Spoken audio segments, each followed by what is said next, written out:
Hey, what's up? It's Jim, and I just got back from the new film, The Amazing Spider-Man. It is the reboot of the Spider-Man franchise, and Spider-Man's been kind of gone from the superhero movie scene for a while. He actually hasn't put out a movie since 2007, which was pre-Iron Man and pre-The Dark Knight. This movie doesn't look like the kind of superhero movie that we're kind of used to now. It's more like the first Spider-Man movie, where it's still kind of falling under studio concessions, not exactly like a comic book. You know, it's trying to fit this thing into the movie world awkwardly, the same way the original Spider-Man did. This film follows his origin again, a little more conveniently, how the origin works out and the whole Uncle Ben thing. It's not interested in being as faithful because it's like a reboot. It almost feels like the Smallville version of Spider-Man in some places, especially with all the high school stuff.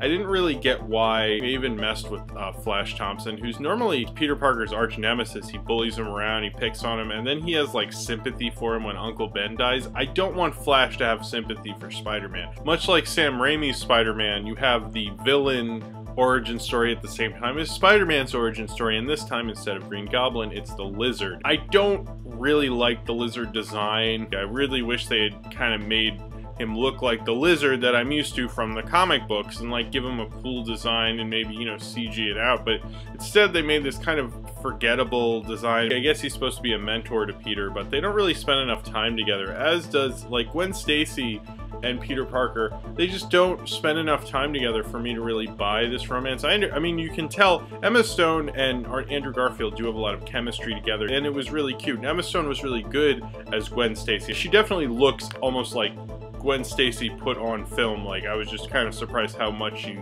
looked like Gwen Stacy. I thought she got kind of the attitude. She was better at being Spider-Man's girlfriend than certainly like Kirsten Dunst was. She has the boots. Gwen Stacy always had boots. Andrew Garfield, however, he's a really good leading man, I think, but he wasn't, to me, he's not Peter Parker. His Peter Parker was a little off to me. It's kind of like a more modern Peter Parker. This isn't really Spider-Man. It's kind of like this co-op Spider-Man thing that they're doing for a movie.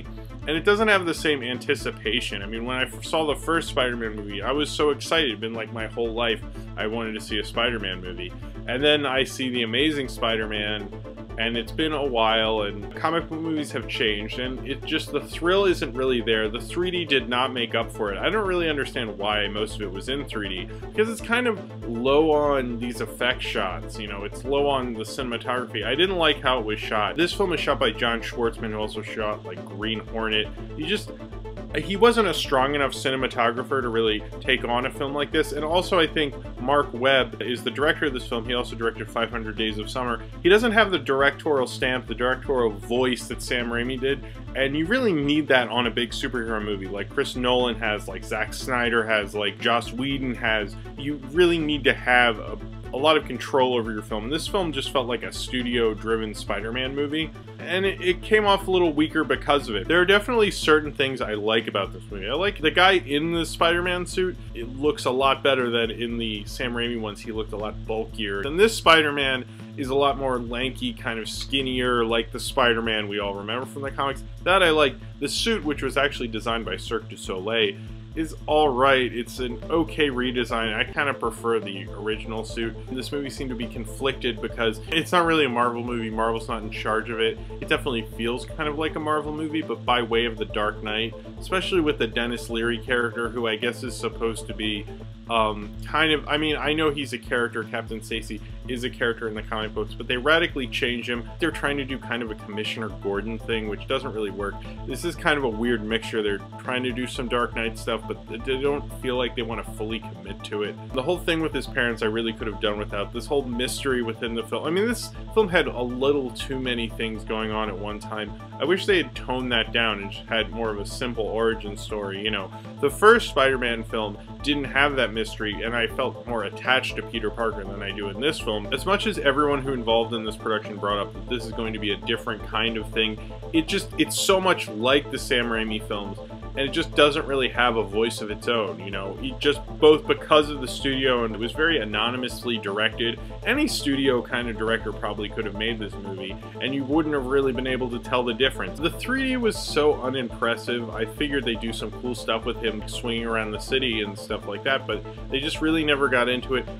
It is kind of light on spectacle, but it's also light on character. This film wants to do a lot of things at the same time, but never do anything very well. It had a little thing in the credits for the, you know, for the Spider-Man, the sequel to this Spider-Man movie. And I was just really not excited, to be honest. I thought it was relatively a lame thing, and it feels like people who think they know what a comic book movie is, but they don't understand the anticipation. They don't get, like, why I freaked out when I saw Thanos in Avengers, and when I see what I think is Norman Osborn or something, who obviously they haven't casted the way they shot it. It didn't make me go, oh my god. It's just like, hoo hoo hoo, I'm evil, I'm gonna get Spider-Man. It doesn't have the fun and the eventness to it. And especially the one that seemed to, when it came out, to get everyone so amped and excited for this genre. I really wish this film had kind of the guts and the balls and the understanding of this character. It's too invested in reimagining all this shit. They need a better director. Mark Webb is just not the right kind of director for this kind of a film. For a superhero movie, you need somebody who will make a film that people are going to go crazy for, and he just made it an anonymous kind of studio film. I was also kind of surprised C. Thomas Howell is in this, as he's in it twice. It's kind of a small role. I'd say it's a little bit more than a cameo, but not too much. But it is C. Thomas Howell. I couldn't tell who it was, and then at the credits it said C. Thomas Howell. I was like, oh my god. I ranked Pixar movies recently, and I'm not really a big ranking person, but with Spider-Man movies I definitely am. And I actually watched the first 3 Spider-Man movies before I saw The Amazing Spider-Man.